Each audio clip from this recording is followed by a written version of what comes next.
Could the suffering that you identify with be holding you back, not just from success, but love as well?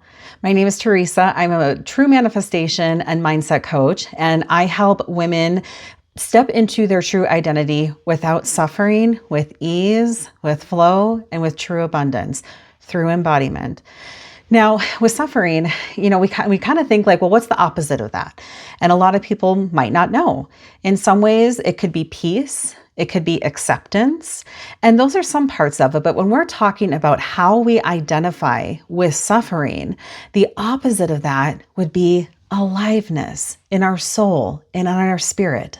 Now, if you are identified with a suffering identity, it most likely means that you were raised either in a religion, in a family, and truly just your culture where it was praised to hustle, to grind. But more importantly, let's talk about trauma. Now, the reason why trauma sticks in the brain and why we start identifying with it is because it feels like in the brain, the trauma never stops. The reason why trauma actually sticks in the brain and it's so hard to be present in today and to stop suffering is because we weren't attuned to afterwards.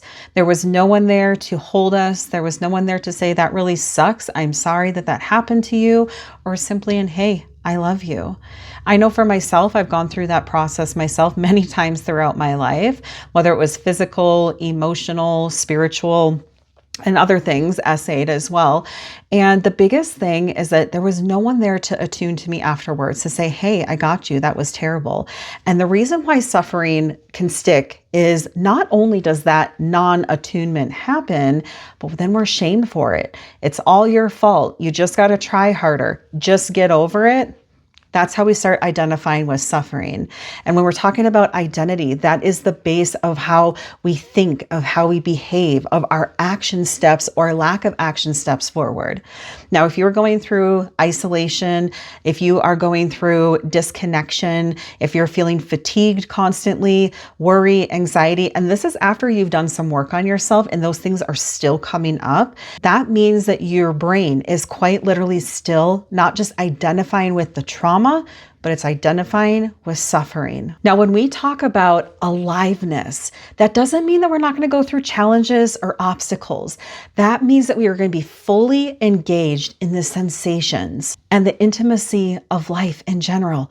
So when we're feeling that anxiety, we don't try to shove it away. We don't try to push it down. We say, what made my body learn that this is normal? Even grief, longing, and ache can still feel alive. We start to feel numb and disconnected when we try to shove those away and live out of that suffering identity. Now, the opposite of suffering is belonging to yourself, trusting yourself, making your own decisions. When you stop abandoning yourself and you allow yourself to feel those feelings, you're noticing your thoughts and you're changing your behaviors, suffering loses its grip at that point because you're no longer identifying by it. You are not wrong for wanting ease. You are not broken for rejecting suffering. And you are not less holy for desiring to be held by life, to be met halfway. That's not a lack of faith, or it doesn't mean that you're strong. It just means that you are deconditioning that old identity that used to identify as someone that was holy in suffering. I'm here to tell you that suffering is not holy, but love is. So when that old voice comes back up and says, I need to suffer, I need to push, I need to hustle, I need to grind, I need to just do one more thing, I want you to stop. And I want you to take a few deep breaths. I want you to put your hand over your heart. Tell yourself, I am safe to relax. I already am holy. Love does not require pain to be real. I choose nourishment over punishment.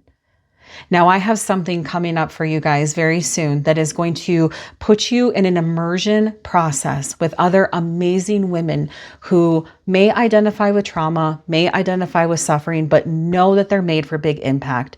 So follow along. I'm going to be releasing it here on YouTube very soon. Leave a comment. Let me know how this resonates for you.